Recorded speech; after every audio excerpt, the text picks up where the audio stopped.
Hi again. This presentation is about large-scale studies using Netarkivet's high-performance computer DAG National Cultural Heritage Cluster. Since working group 3 is about methods and tools, this presentation will build on my previous presentation but focus more on the actual technical aspects of our large-scale studies of the history of the Danish web using materials from Netarkivet.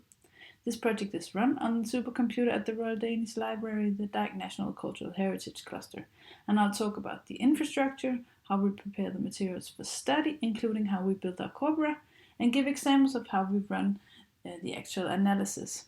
So this presentation does not cover tools related to, for instance, qualitative studies of materials using Wayback Machine or similar, but it's about large-scale studies experimenting with computational methods. However, some of the issues, for instance, of corpus creation are also relevant for small-scale studies. And I'll end by briefly mentioning some issues that we've come across that are relevant to address. Netarkivet offers different user interfaces as access point to the archive, different source materials and documentation. And what interface is used depends on the research question and the type of study. The different interfaces also require different knowledge about the archive, the characteristics of the source materials, and the methodological implications of these characteristics. To use the Cultural Heritage Cluster, there are several legal agreements that need to be in place, as well as a description of the data delivery, meaning the data that we want to work with and which is delivered from Netarkivet to the cluster.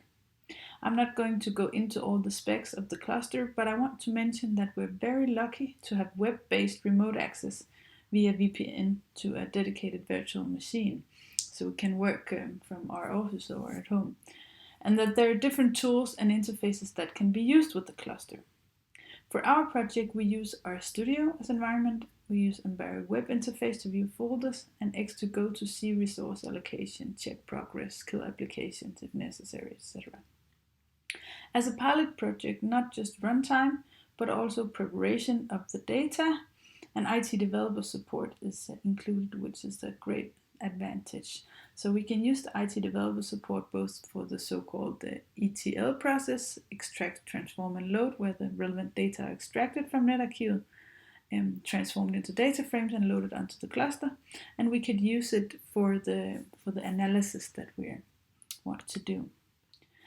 And just to refresh your memory, the project Probing a Nation's Web Domain about the development of the Danish web takes time slices from each of the 10 years and do different analysis, for instance, measuring size, counting numbers and file types, doing text analysis and link analysis, and searching for trackers in e-commerce. The workflow is characterized by a lot of back and forth between selecting, transforming, and cleaning data and actual analysis. And the analysis can also be said to be in two parts. First, analysis on the computer cluster for each year, and second, further analysis of the extracts and results from the cluster when the years are combined to study the developments over time. Along the way, more specific research questions are generated and answered in more selective, detailed analysis. So one of the tools that we've developed as part of the project is a tool for building corpora based on crawl logs. We call it the selection algorithm. We use this algorithm to select the objects to be included in the corpus, and this is important because, as you know, the archive contains multiple harvests and multiple versions of the objects due to the way the crawler works. The selection algorithm selects objects based on specific rules, including a list of priorities. For instance, selective harvests are selected over broad crawls, and captures based on a seed list are chosen over captures based on link from other captures. The selection algorithm creates a master corpus, which can then be used as an index of the files to include in derivative corpora. So if we want a corpus just with the source code, we know which HTML documents we should take the HTML from, to be sure, as far as that's possible, that we only have a specific HTML document once per year.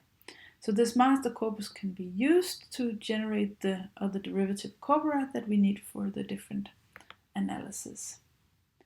So because we're using computational methods to do large-scale studies, we need to transform our research questions into code, specifying all the steps of the analysis. We use R with Sparkly, Tidyverse, and URL tools, among other packages. And aside from the fact that everything runs in RStudio, the approaches are a bit different in the different parts of the project as the data and questions differ. The complexity of the approaches and the scripts needed to run the analysis also vary. As a pilot project, we get IT developer support, as I mentioned, to prepare the data for analysis and to develop scripts. But the level of involvement of the IT developer depends on the complexity, as well as our skills as researchers. For instance, whether we can program ourselves or not. It's not necessary as such to be able to write scripts, but it's preferable to be able to read the scripts, or at least more or less, in order to make sure that the scripts do what they're supposed to do. And in relation to the scripts, I also want to mention that for now we have all our scripts in private Git repositories, but that we aim to make the scripts available to others to the extent that that's possible. As I mentioned in my previous presentation, sharing scripts would also be very useful for collaboration and also transnational collaborations. I'll quickly show some short examples from the scripts we've developed to show how the analysis run. And some script chunks are very simple. Here we see examples from different parts of the project where we basically group or filter and then count. Other scripts are more complicated, especially in the part about tracking technologies. Here we try to use the source code to find traces of tracking, so we have a corpus with the HTML text, and then we can search for specific trackers like the beacon, which is shown here. Or we can extract all scripts and then try to find specific patterns matching known tracker domains from, for instance, Facebook and Google using regular expressions. So that's a bit more heavy analysis for that. Another example is to search for traces of e-commerce by searching for known expressions used in e-commerce like shopping cart, ad product, etc. Interestingly, the archive maintains a list of these expressions in order to avoid harvesting URLs including these, because there are known crawler traps.